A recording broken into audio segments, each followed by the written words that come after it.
신성로마 제국이 코리아이다. 신성로마의 의미. 유럽에 있었다고 하는 로마 제국의 로마란 브라만 바라문 라마의 밝은 이인 헤탈의 불교 문화라고 했습니다. 남아메리카의 페루의 수도 리마, 루마니아의 루마 역시 동일한 의미입니다. 파키스탄의 수도 이슬라마바드의 라마 로마는 또한 동일한 말입니다. 이탈리아 북부의 지명 롬바르디아는 롬은 로마 라마이며 바르는 밝은 밝음이고 디는 우리말 고우의 트터의 땅입니다. 그런데 현재 유럽 역사의 한 부분인 신성 로마 제국은 기독교의 국가들이 자신들이 신성 로마 제국의 주인공이라고 가면을 뒤집어 쓰고 있습니다. 그것이 진실일까요? 신성 로마 제국의 핵심은 훈한 제국을 세운 아틸라와의 혈육이 신성 로마 제국의 건국자라고 했습니다. 이것을 밝히지 못하면 그 누구도 유럽사를 nom할 의미가 가치가 없습니다. 그러면 아틸라와 혈육이 같은 신성 로마 제국의 건국자 이분이 우리 역사 속에 누구였는지 밝혀드리겠습니다. 유럽의 팽창과 확산. 아틸라와 한족의 대대적인 유럽 이동 이후 약 500년의 평화의 시대가 지나가면서 유럽은 문화와 경제적인 측면에서 팽창과 확산을 거듭했는 바 팽창과 확산으로 불타오르는 아리아의 세력들을 직접적으로 다시 관할해야 할 중앙의 황제가 다시 필요해진 것 같습니다. 자, 이에 이러한 유럽의 확산과 팽창을 다시 통치할 제2의 아틸라가 출현하게 되는 필연적인 시기가 탄생했습니다. 모라바는 체코의 동쪽에 위치해 있는 지방이다. 모라바 강이 이 지역을 지나간다. 한때 독일의 일부, 체코와 슬로바키아의 전역, 폴란드의 일부, 크로아티아의 일부에 그 세력을 떨쳤던 대모라비아의 중심지였다. 그러나 국력이 차차 쇠약해져 동방으로부터 침입해온 마자르인에게 패하여 903년에서 906년 멸망하였다. 유럽 슬라브의 민족주의란 아틸라의 한족이 유럽으로 이동하기 이전에는 소해인 히라빈인 슬라브가 직접 자기들의 땅을 통치한 주인이었습니다. 그런데 중원과 북계의 세력이 유럽으로 이동하면서 지배 구도가 바뀌어 원주민인 히라빈인 슬라브가 중원으로부터 이동한 세력들에 의해 피지배인이 되었던 것입니다. 이것이 슬라브의 민족주의로 이에 대한 정치권에서의 불만이 있었나 봅니다. 이러한 대모라비아의 팽창은 유럽으로 이동한 중원의 지배 세력으로부터 벗어나고 싶은 슬라브의 민족주의의 표출이었는데 신성 로마 제국의 마자르의 이동과 함께 모라바 왕국이 다시 중원의 지배에 들어온 것입니다. 슬라브의 정체. 제국이 확장되면서 유럽으로 이동한 중원 세력으로부터 벗어나 독자적인 세력으로 독립하려는 세력이 모라비아 왕국으로 이들이 슬라브의 제부족이라고 합니다. 그러면 유럽사에 등장하는 슬라브의 정체부터 밝혀봅시다. 슬라브란 서해의 전통적인 세력인 헤라, 헬라, 히랍, 히라브 슬라브의 세력으로 이들이 유럽 역사 속에 서코리아인 그리스, 로마의 세력이었던 것입니다. 현 유럽의 슬라브 국가는 그루지아, 아르메니아, 쿠르디스탄, 체첸, 몰도바, 보스니아, 헤르체고비나, 세르비아, 폴란드, 슬로베니아, 슬로바키아, 이탈리아 남부, 마르세유, 바르셀로나, 발렌시아, 마케도니아, 그리스, 모로코, 알제리, 튜니스, 벨라루스, 우크라이나, 라트비아, 리투아니아, 러시아 등 이들은 모두 그루지아, 아르메니아와 관련이 있습니다. 이란의 수도는 테헤란으로 테는 트터이며 헤라는 헤라 히랍으로 테헤란은 히랍토라는 의미의 우리말이기도 합니다. 이란의 수도 테헤란이 히랍인 그리스 그루지아의 터였던 것입니다. 중동에 있는 티그리스 강은 티터의 그리스의 터라는 의미입니다. 여기서의 그리그로는 고리코리인 코리아입니다. 신성로마 제국.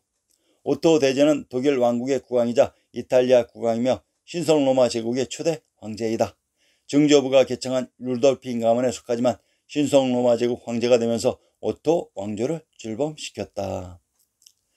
왕조와 제국은 일개 루돌핀 가문이 개창할 수 있는 존재가 아닌 전체적인 추대 하에서 천하의 중심인 천조로부터 또는 그 권한을 위임받은 교황청인 종교의 인정 또는 인가에 의해 왕조가 탄생하는 것입니다.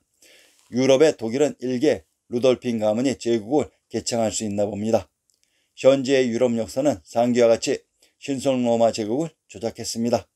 적어도 당신들이 역사를 조작하기 위해서는 신성 로마의 로마와 같은 의미는 정확히 알고 역사를 조작했어야 합니다. 로마는 해탈의 불교 용어입니다. 위대한 헝가리 몽골. 유럽 슬라브 민족주의의 상징 대모라비아가 헝가리 마자르의 출현과 함께 중단되었습니다. 헝가리의 이 마자르가 말가리고 몽골이라고 했습니다.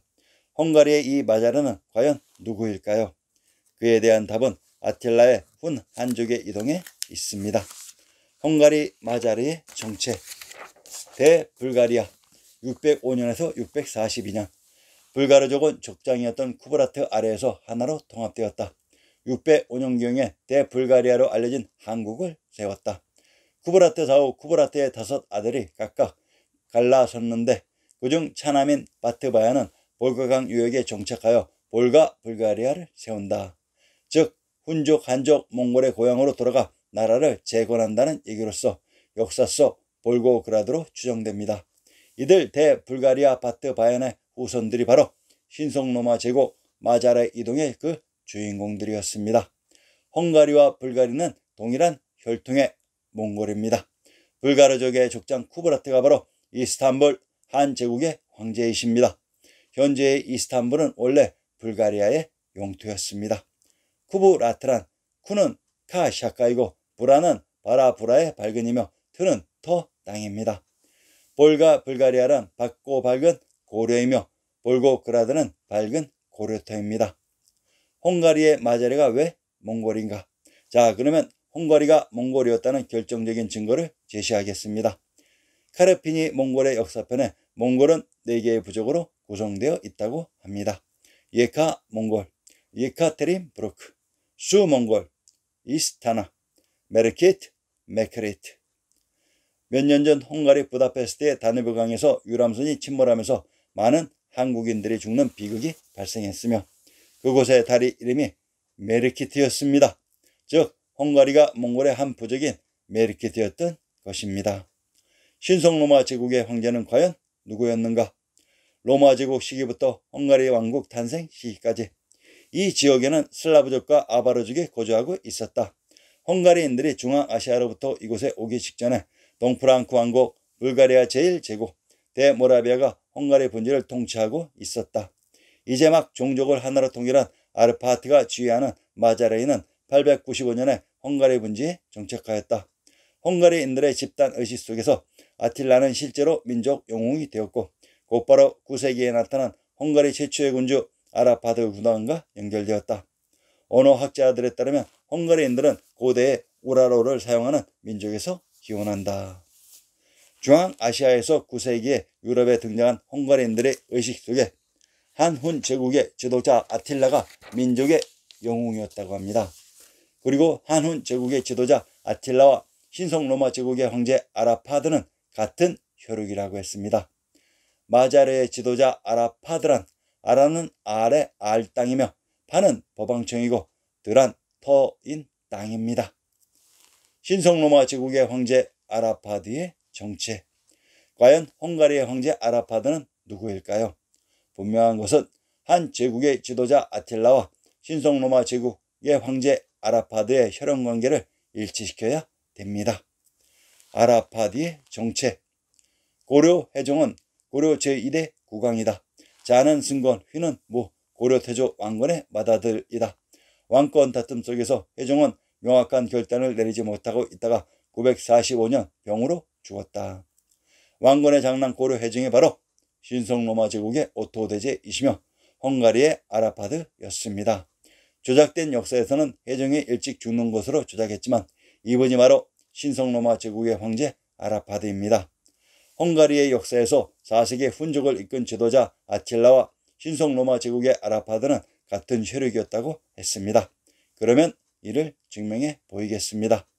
한 제국의 지도자 아틸라가 바로 북이태조 도무제인 탁발귀인 광개토대왕이라고 했습니다.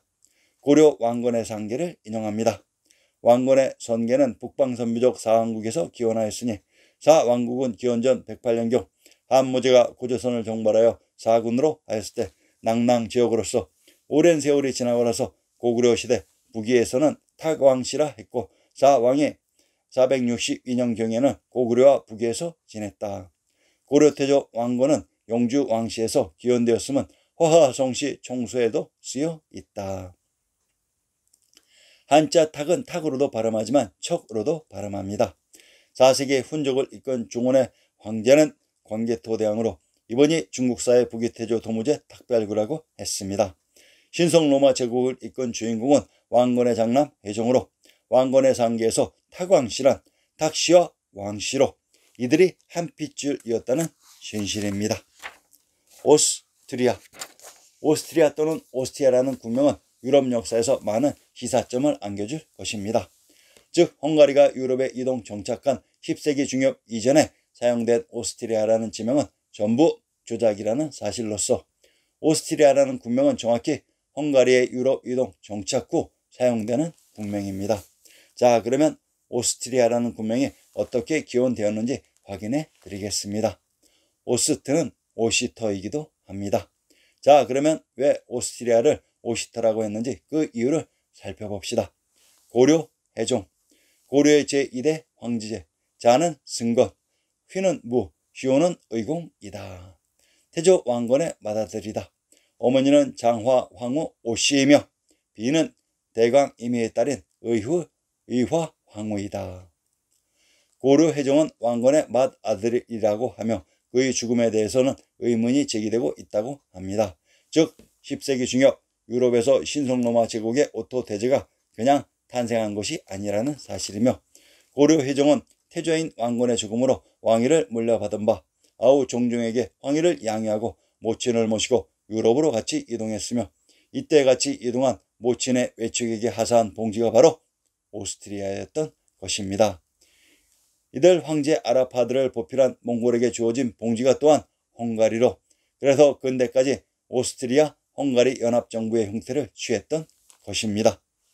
티롤 인스브루크, 티롤 오스트리아 서부에 있는 지역, 주도는 인스브루크이다. 티롤 인스브루크의 정체를 또한 밝혀봅시다.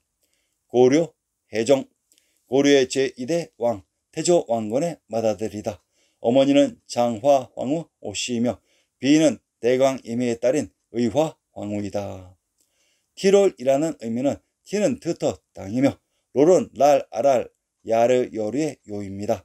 티롤은 알터라는 의미입니다. 티롤의 수도는 또한 인스브루크로 인스는 인해 인 또는 임시에 브로는 브리 부도이며 그는 가 샤카로 인 또는 임의 부도라는 의미입니다.